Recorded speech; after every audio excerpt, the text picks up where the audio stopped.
heard him been like a cow right in the trail. Yeah. I can't roll up and stuff.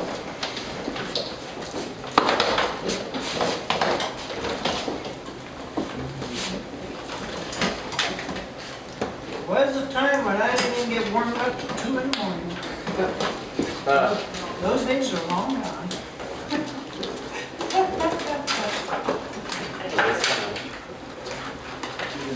Hello. Is it on? He's got. No. No, it's not on? No. Did you turn the microphone on? Well, the switch says on. What's this other? That's disconnect something. That's your sound guy. We got it.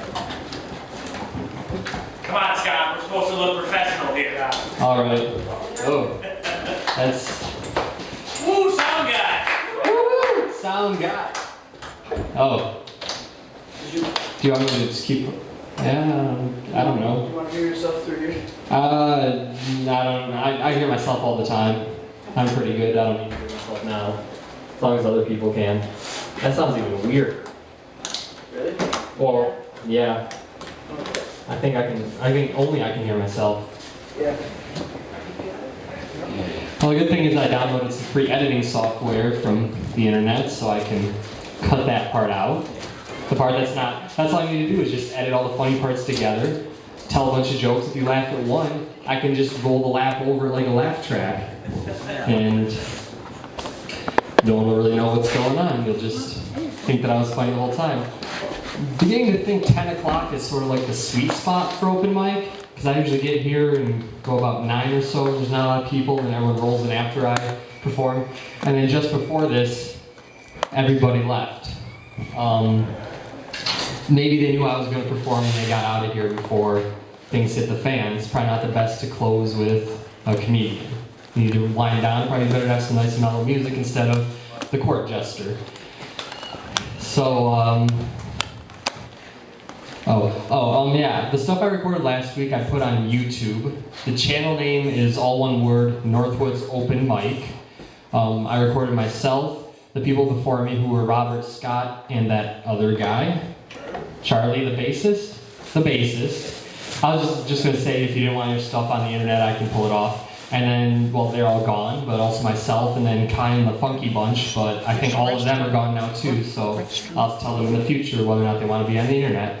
I can't guarantee the quality of this set because it's like way past my bedtime.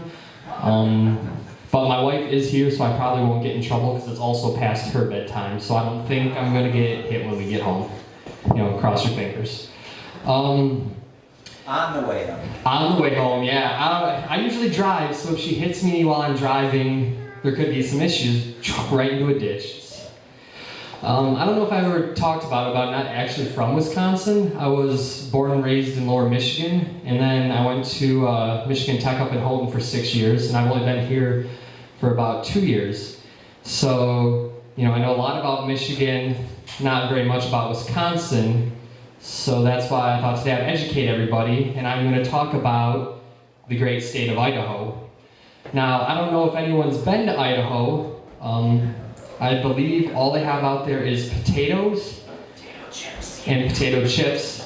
They're known as the gem state, which I think maybe proves how dumb they are, because I know they have potatoes, I don't know about the gems. So, They do have white supremacist militias.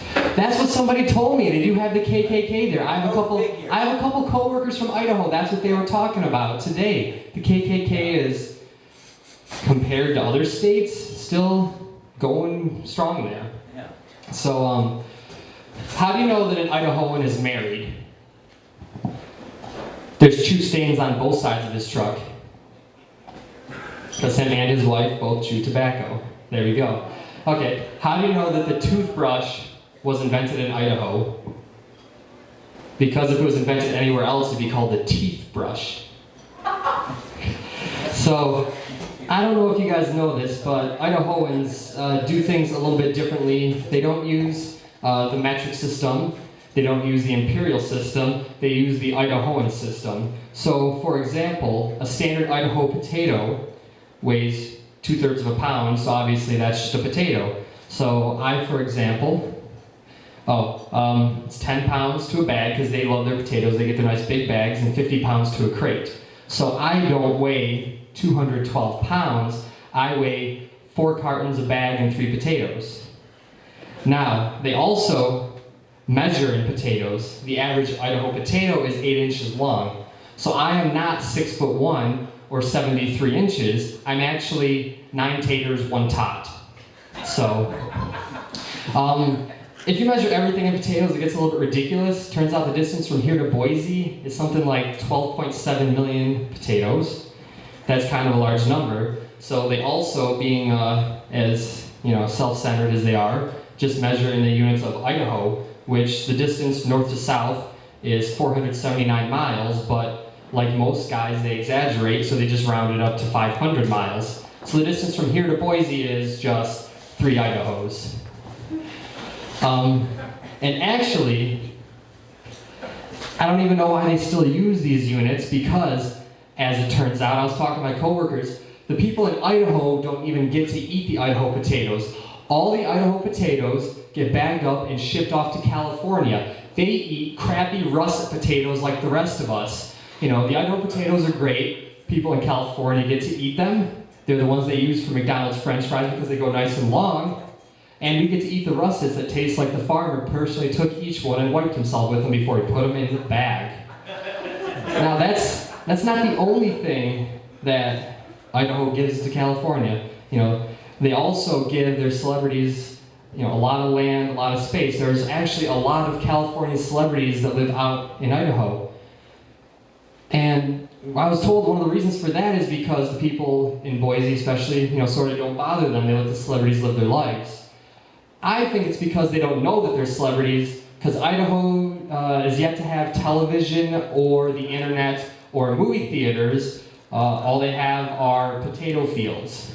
So, if you're not known for growing the biggest potato in Idaho, if you're not Farmer John, nobody cares who you are. They just don't give a shit. Okay, there we go. So I think the main reason that this is because Idaho's kind of like the weird, nerdy state, and California is like the really cool state with the rich parents and has like all the nice toys, and Idaho wants to be his friend, so Idaho, goes to school every day. It's like, hey California, I'm not hungry again today, you want some of my potatoes. Hey California, you want to come over to my house and you can trash it with all your celebrities, it'll be great. Next thing you know, they're going to be building a water pipeline, and Idaho will be like, we don't need water, we don't need to drink. California, take everything, please be our friend. We don't want to be the most nerdiest state. I used to live in it. Were you born in Idaho? No. Well, see, thank God. See, that's what I say. My two co-workers actually are going back to Idaho. Next Friday's their last day. They both got jobs back there. They're engaged. They're from Idaho. They went to college there. And I figure it's a lot cheaper to get married in Idaho because they're just going to do it at the guy's parents' house. Get married in the backyard. They got a nice big potato field that they can parade through. Wedding dresses, even cheap ones, are about $1,000. Hers is just going to be bleached potato sacks duct taped together. Significantly cheaper. The only thing is, Idahoans, while they are a little slow, a little behind the times, you really don't want to make them mad because they're really tough. Because instead of throwing rice or now blowing bubbles at weddings, they just throw those big heavy potatoes. It's like having a mortar fight or something, just chucking them at you, and you do not want to get hit with one of those things. I also found out, I printed off some of the Wikipedia article about the state of Idaho. That here we go. All of Idaho's state laws are contained in the Idaho Code. Does anyone know the first rule of the Idaho Code? We don't talk about the Idaho We don't talk about the Idaho Code. Yes, exactly, thank you. You know what the second rule of the Idaho Code is? Still don't talk about the Idaho Code? Nope. If you don't like potatoes, get the hell out. And then I would like to end with my dad joke of the week. My dad, like everyone else's dad, tells the same jokes over and over. I've been hearing the same jokes for 26 years. This one was actually a new one. He called me up last week and told me. So there was this guy who was looking for a place to rent, and he was going around with a landlord. In the first place, we showed him was 4-bedroom house. The guy goes, "How much does this cost?" And the landlord goes, "That's $800 a month." And I goes, that's way too expensive. I can't afford that. You got to show me something cheaper. So the guy goes and he shows him, a 2-bedroom apartment for $450 a month. And the guy goes, This is still a bit steep. Could we find something a little cheaper?" And the landlord goes, "Okay." So they go look at a 1-bedroom, 1-bathroom for $300 a month, and the guy goes, "This is still above my budget." And the landlord goes, "What is your budget?" And the guy goes, $75 a month. So the landlord thinks and goes, "I think I can get you something." So the landlord, gets him a porta potty to rent out. Landlord comes back a month later to collect the rent and goes, "You sure you're gonna be able to live here? You gonna have enough money?" And the guy goes, "Hell yeah, I rented out the basement to a couple of Polacks." Thank you very much. My name is Ben Roskowski.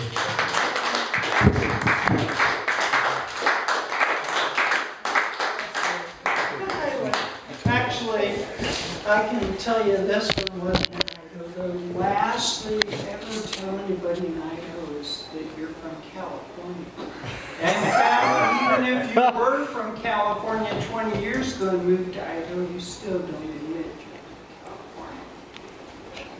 They are widely You were probably like a celebrity being from Nebraska. Oh, from Nebraska. It's like, Nebraska, hey, Nebraska, they're cool.